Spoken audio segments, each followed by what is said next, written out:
Have you ever walked away from a conversation with a woman you genuinely liked?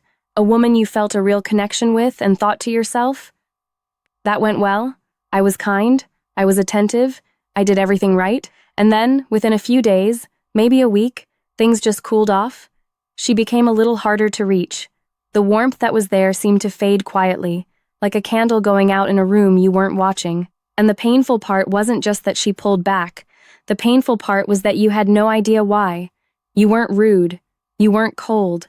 You were the opposite, open, generous, fully present. You gave her your attention, your time, your genuine interest, and yet, somehow, all of that effort seemed to push things in the wrong direction. If that has happened to you even once, then what I am about to share with you in this video may be one of the most important things you hear this year. Because the reason this happens has almost nothing to do with your age, your appearance, your income, or anything external at all. It has everything to do with a quiet psychological dynamic that most men were never taught to understand. And once you see it clearly, once you truly understand what is actually happening beneath the surface in those early moments of connection, everything changes.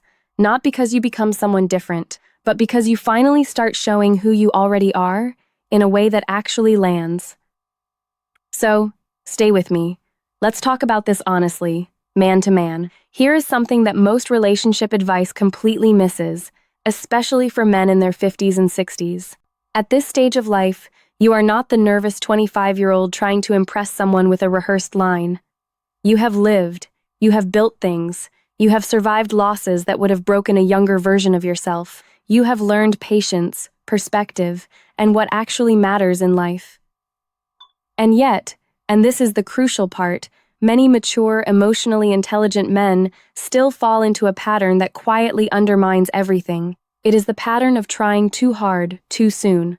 Now, I want to be careful here, because this is not about playing games. It is not about pretending you don't care or acting distant to seem mysterious. That kind of manipulation belongs to a much younger, much less self-aware version of dating, and it has no place in the kind of authentic connection you are looking for at this point in your life.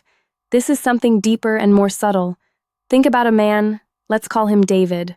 David is 62. He is thoughtful, financially stable, genuinely kind, and has a good sense of humor. He meets a woman at a social event through mutual friends. The conversation flows easily. There is real warmth between them. He asks for her number, she gives it willingly, and he leaves the evening feeling genuinely hopeful. And then something shifts inside him. That hope, that excitement begins to drive his behavior in ways he doesn't fully notice. He texts the next morning, then again that afternoon when she doesn't reply quickly. He thinks of something funny and sends it. He asks if she is free this weekend. He tells her she has a beautiful smile in the second message he ever sent her. Every single one of those actions came from a good place, from genuine enthusiasm, from a man who had perhaps been lonely for a while and finally felt something real. But from her perspective, something entirely different was happening. Within 72 hours, she already knew exactly how he felt, exactly how available he was, and exactly how much power she held in this interaction. Not because David was weak, but because David left nothing for her imagination to work with. And the human mind, particularly in those early, delicate stages of attraction, is profoundly motivated by curiosity. When curiosity disappears, interest often follows. There is a concept in relationship psychology that I want you to understand deeply because it explains so much of what happens in early attraction. Psychologists sometimes call it emotional gravity, the natural pull that develops between two people when both of them feel a sense of investment, uncertainty, and genuine discovery. Think about the last time you read a book you truly couldn't put down. Was it because you already knew how it ended? Of course not. You kept reading because you didn't know, because the next chapter held something you hadn't figured out yet, because your mind was engaged, curious, and just uncertain enough to stay completely present.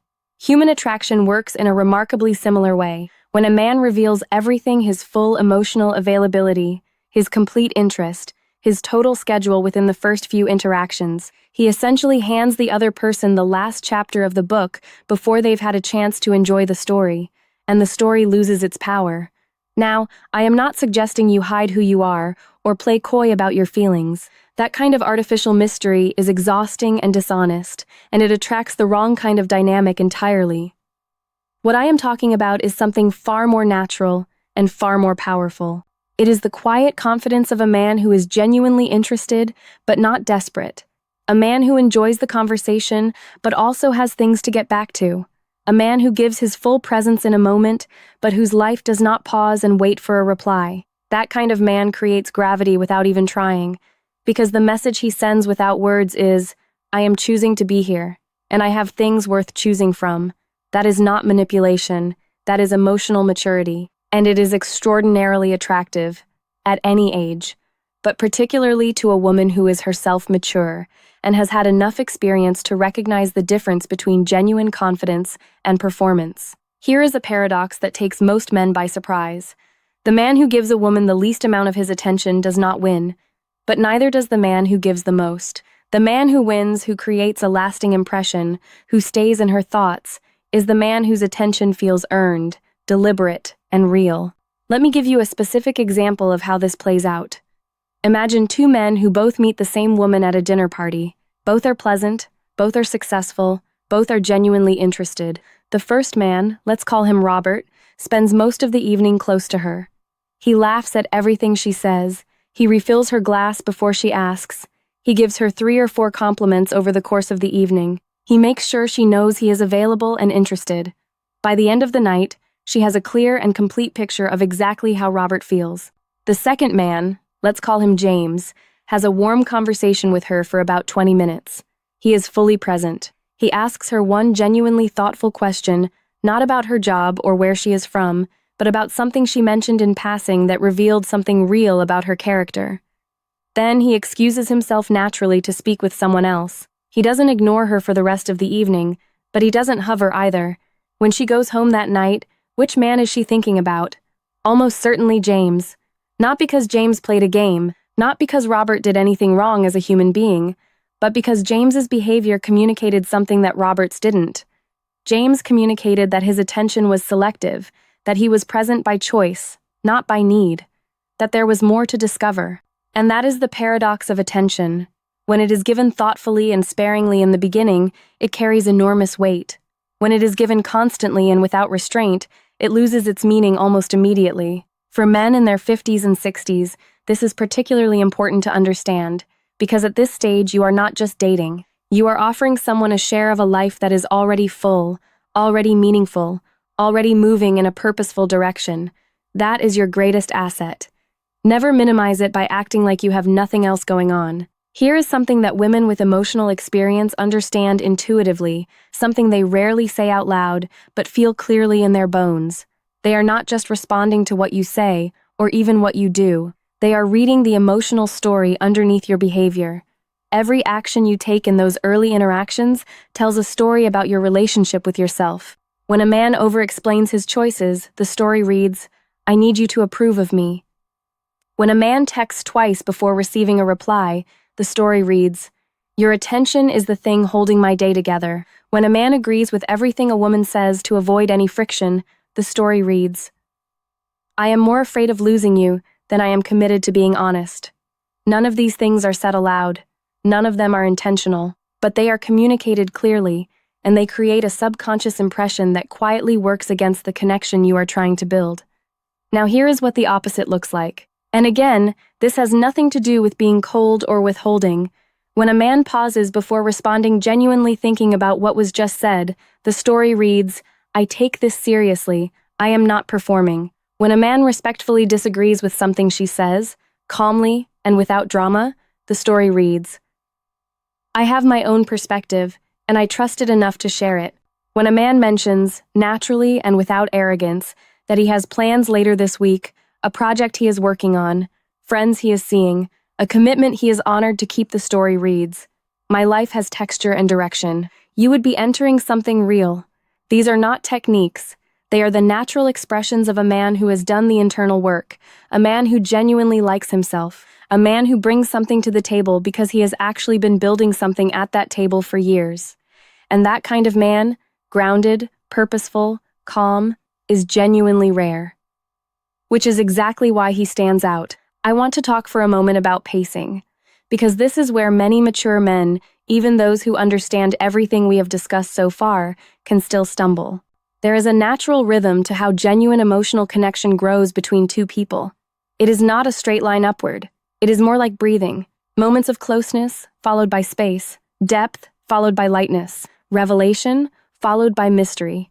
When you try to accelerate that rhythm, when you push for emotional depth before it has had time to develop naturally, you don't build closeness faster. You actually collapse the very structure that closeness needs to grow within. Think of it like building a fire. You don't start with the largest log. You start with something small, something that catches easily. You give it air. You let it breathe. You add to it gradually, carefully, at the right moments. And what you end up with is something that burns steadily for hours. Rush it, pile everything on too fast, and you either smother it or burn through it in minutes. Emotionally, this means being willing to let conversations end before you have said everything you want to say. It means being comfortable with a day passing without contact, knowing that the space itself is doing something valuable. It means being present and warm when you are together genuinely, fully present, and then letting her carry that feeling with her when you part. Anticipation, handled well, is one of the most powerful forces in human connection, and at your stage of life, you have something extraordinary to offer that younger men simply cannot: the patience and maturity to let something good develop at its own proper pace without rushing it to satisfy your anxiety. That patience is not weakness. It is wisdom, and it is felt. There is also a deeper layer to this that most men never think about, and it has to do with how you carry yourself. Not just with her, but with everyone around you. Our minds are constantly watching how other people respond to someone before we form our own opinion. This happens below the level of conscious thought. It is wired into us, and it plays a significant role in early attraction. When a woman watches a man move through a room genuinely at ease, warmly engaging different people, clearly comfortable in his own skin, without needing to perform for anyone, she registers something about him that no amount of direct charm could produce. She sees that his confidence is not situational. It does not depend on her approval. It exists independently of this moment, this conversation, this evening. That observation lands quietly, but powerfully. Many men make the mistake of narrowing their entire focus the moment they meet someone they like. They stop engaging with the room. They stop being themselves in the full sense. They become so concentrated on making one impression that they inadvertently make a smaller one. The man who stays expansive, who greets his friends with genuine warmth, who is kind to the waiter without thinking about it, who laughs easily and listens fully with multiple people, that man tells a far more compelling story than any carefully crafted introduction could. And she sees all of it, even when she appears not to be watching. Now let's talk about silence, because this may be the most underestimated tool a mature man has in his possession. We live in a world that has become deeply uncomfortable with quiet. People fill every pause with words, with checking their phones, with something, anything, to avoid sitting still with another person in a moment that hasn't been defined yet. But a man who can sit comfortably in silence, who doesn't feel compelled to fill every gap in the conversation, who can listen without already preparing his response, that man communicates something profound without saying a single word. He communicates that he is enough, that this moment is enough, that he doesn't need noise to feel okay about himself. In practical terms, this means resisting the urge to jump in when she is still thinking. It means letting a meaningful thing she said actually land before you respond to it. It means being willing to end a conversation at a natural high point rather than stretching it past its most powerful moment. After a particularly good evening together, you don't need to text for 3 hours to extend the feeling. Let her sit with it. Let that warmth be the last thing in her mind before she sleeps. That quiet space does more work than another hour of messaging ever could. Silence, used with intention and ease, is the language of a man who is completely at home in himself. And there is nothing more grounding to be around than that. I want to close with what I believe is the single most important insight in this entire conversation. Everything we have talked about, the attention paradox, the emotional gravity, the rhythm of connection, the stories your behavior tells, all of it flows from one central truth. The most attractive thing about a man in his 50s or 60s is not his bank account. It is not his physical appearance. It is not his clever conversation. It is the undeniable sense that he has built a life worth living, and that he is still building it. A man who wakes up with purpose, who has friendships he maintains, interests he pursues, goals he is working toward, values he actually lives by. That man carries an energy that cannot be faked and cannot be ignored. He does not need a relationship to give his life meaning, because his life already has meaning. And that means that when he chooses to bring someone into that life, the choice carries real weight. It is a genuine gift, not a transaction, not a desperate plea for companionship dressed up as romance. It is an invitation. Come and see what I have been building. Come and be part of something that is already good. That is the energy that draws people in and keeps them there. Not clever lines, not strategic texts, not performing a version of yourself designed to impress. Just the quiet, unshakable confidence of a man who knows his own worth, not arrogantly, not loudly, but in the calm, steady way that only comes from a life genuinely and honestly lived. So let me bring this together for you simply and clearly. If you have been feeling frustrated, if you have been doing everything you thought you were supposed to do, and still watching connections fade before they really begin, I want you to hear this. The answer is not to try harder. The answer is to come back to yourself. Come back to your life, your purpose, your sense of direction. Let your attention mean something again by being thoughtful about where you place it.